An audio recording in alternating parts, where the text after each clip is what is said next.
Nah, Bapak Ibu, ketika berbicara tentang aksi nyata yang akan saya tampilkan malam hari ini, maksudnya adalah mengenai contoh praktis yang barangkali Bapak Ibu bisa lakukan di kehidupan sehari-hari Bapak Ibu untuk menerapkan mindset tumbuh sebagai wujud dari pengembangan soft skill.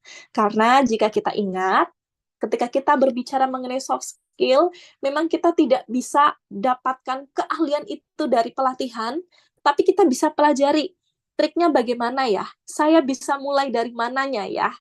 Dan tentunya dengan kita belajar triknya atau kuncinya atau cara pandangnya, harapannya ketika kita akan berinteraksi dengan murid, berinteraksi dengan rekan sejawat kita bisa menggunakan prinsip growth mindset ini sebagai wujud dari pengembangan soft skill. Yang pertama, kita lihat di slide selanjutnya, saya akan coba berikan contoh studi kasus mengenai mindset tetap dan mindset tumbuh, Bapak Ibu. Barangkali sebagai guru, pernah kita ada di posisi merasa bahwa murid kita payah dalam satu mata pelajaran. Saya berikan contoh Bapak Ibu ya, ini nama hanya sebagai percontohan Bapak Ibu ya. Barangkali jika ada yang bernama Boni pada malam hari ini, saya mohon izin, nama ini hanya digunakan sebagai nama samaran ya Bapak Ibu. Contohnya adalah ketika barangkali kita ada di posisi mindset tetap, yaitu menganggap bahwa salah satu murid kita payah. Sebagai contoh, Boni payah dalam matematika. Jelas matematika bukanlah pelajaran yang dapat ia kuasai. Maka aksi nyata apa yang mulai kita bisa coba terapkan sebagai bentuk dari pengembangan soft skill? Kita coba fokus pada mindset tumbuh. Mindset tumbuh adalah ketika kita berhasil menggeser pemikiran bahwa satu siswa payah dalam satu pelajaran menjadi satu siswa selalu memiliki kesempatan. Bagaimana contohnya? Nah, yaitu dengan barangkali Bapak Ibu bisa bertanya kepada diri sendiri. Ya, jadi pertanyaannya memang bagi diri sendiri Bapak Ibu karena pengembangan soft skill. Kurang lebih adalah ketika kita mempraktekkan mindset tumbuh, kita akan bertanya, bagaimana ya saya bisa mengajarkan matematika kepada Boni dengan cara yang membuatnya merasa nyambung. Barangkali misal Bapak Ibu guru menemukan Boni ini sukanya ngegame atau Boni ini sukanya menabuh-nabuh meja ya karena dia suka musik misalnya. Bagaimana ya caranya saya bisa mengajarkan mata pelajaran yang dia sulit sekali? Ya, Bapak Ibu. Nah, ini dimulai dari mindset-nya dulu, Bapak Ibu. Ketika kita memiliki mindset yang benar, memiliki bekal soft skill yang benar, tentunya hard skill-nya akan bisa dengan maksimal kita pelajari. Lalu hard skill apa yang bisa kita pelajari? Tentu kita bisa belajar hard skill metode pembelajaran misalnya. Metode pembelajaran diferensiasi misalnya. Metode mengenal karakter siswa misalnya. Metode untuk menciptakan media pembelajaran misalnya. Dan semuanya itu hard skill Bapak Ibu. Tetapi tentunya hard skill ini akan sangat maksimal jika dimulai dengan soft skill mindset tumbuh. Di slide selanjutnya Bapak Ibu, kita lihat lagi ya. Saya coba berikan contoh yang kedua.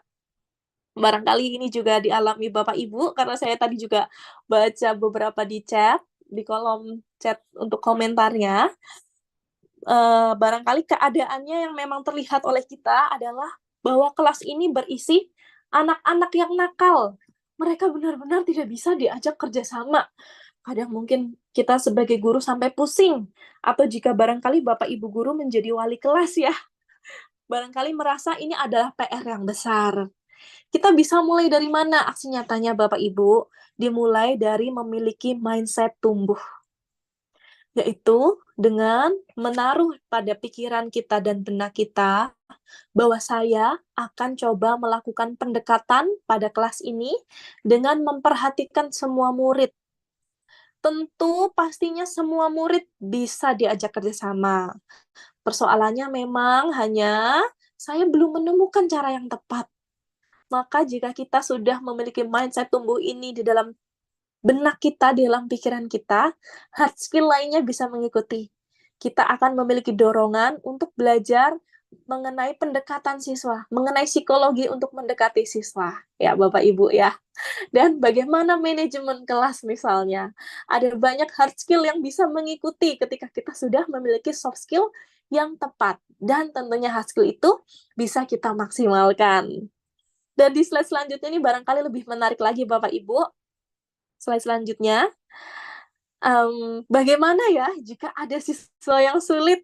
Nah, ini saya contohkan satu studi kasus, slide selanjutnya. Salah satu studi kasus misalnya, saya ambil contoh, ada salah satu siswa yang sering tertidur pada jam pembelajaran. Bisa diganti ke slide selanjutnya. Ya, di sini pernyataannya adalah Sarah sering tertidur pada jam pembelajaran. Lalu bagaimana ya Bapak Ibu ya? Kiat-kiat untuk kita bisa memiliki mindset tumbuh sebagai wujud dari pengembangan soft skill. Next slide. Ada satu aksi nyata yang barangkali Bapak Ibu bisa praktikkan setelah ini, yaitu membuat jurnal perilaku. Bagaimanakah jurnal perilaku itu? Slide selanjutnya saya coba berikan contoh. Contoh ini saya ambil dari buku The Growth Mindset yang memang memberikan contoh praktikal Bapak Ibu. Sebelumnya ini dalam bahasa Inggris saya coba terjemahkan, semoga dapat dimengerti oleh kita semua Bapak Ibu. Jadi kurang lebih ketika Bapak Ibu ingin membuat aksi nyata untuk jurnal perilaku, paling tidak ada 4 poin yang bisa membantu Bapak Ibu untuk mengenali karakter siswanya. Yang pertama, catat mengenai perilaku yang diamati. Yang kedua, catat pertanyaan reflektif tentang perilaku tersebut. Yang ketiga, catat pula kemungkinan jawaban. Jadi kita membuat hipotesisnya terlebih dahulu. Dan yang keempat, inilah kuncinya, mindset tumbuhnya, yaitu bagaimana ya untuk memperoleh jalan keluar.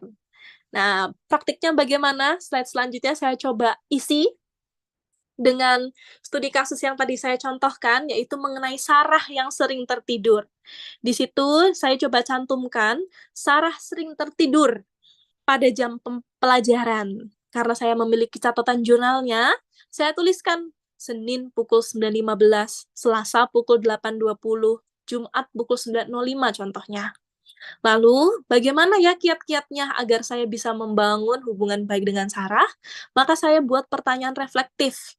Pertanyaan reflektifnya, saya pertanyakan kepada diri saya sendiri, mengapa ya Sarah tertidur di tengah jam pelajaran? Nah, ini pertanyaan reflektifnya Bapak Ibu. Tentunya pasti ketika kita menemukan masalah siswa, kita bertanya-tanya Bapak Ibu ya, entah bertanya karena kita ingin punya jawaban atau bertanya karena heran. Kalau kalau misalnya di Semarang biasanya kita pakai bahasa Jawa, "Kok iso yo? Kok bisa ya?" Kok bisa ya siswanya bisa berperilaku seperti itu? Lalu kita coba prediksikan kemungkinan jawabannya. Salah satu contohnya di sini saya tuliskan, Sarah tidak tinggal bersama orang tuanya. Ia dirawat oleh neneknya. Ia pergi ke sekolah sering menggunakan seragam dalam keadaan sudah kotor. Ketidakstabilan dalam keluarganya mungkin mempengaruhi energinya di sekolah. Karena ini kemungkinan jawaban ya Bapak Ibu, jadi menggunakan kata mungkin.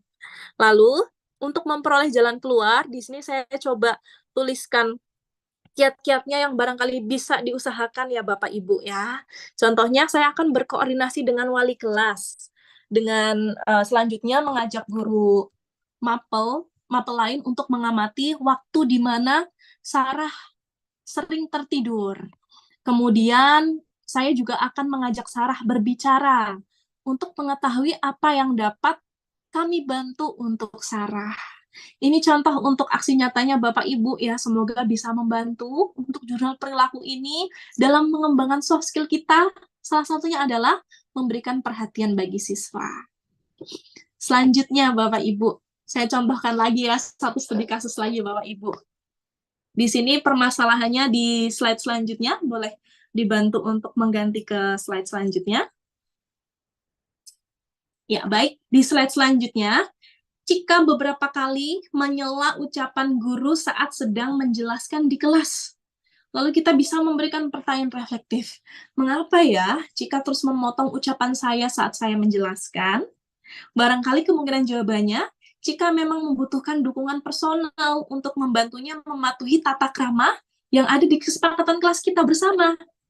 Dan untuk memperoleh jalan keluar, kita bisa coba usahakan bahwa saya akan bekerja sama dengan Cika untuk membuat isyarat tangan khusus ya. Barangkali sebagai guru, Bapak Ibu guru pernah menggunakan isyarat tangan, misal suara boleh berbicara keras, suara boleh berbicara pelan, suara berbisik-bisik ya. Jadi bisa membuat isyarat atau mungkin dengan kartu dan sebagainya. Tujuannya tentu untuk memberitahu kapan Cika perlu mendengar dan kapan Cika perlu berbicara. Nah, demikian Bapak Ibu, semoga aksi nyata ini bisa memberikan gambaran, sekalipun dikatakan bahwa soft skill ini tidak dapat dipelajari melalui pelatihan, harapannya dari diklat malam hari ini, Bapak Ibu boleh menangkap kiat-kiat aksi nyatanya. Yang diharapkan tentunya soft skill dan hard skill ini saling berkesinambungan ya Bapak Ibu. Dari diklat hari ini, barangkali yang Bapak Ibu dapatkan hard skill-nya, tetapi ketika dipraktekkan dapat membuahkan soft skill.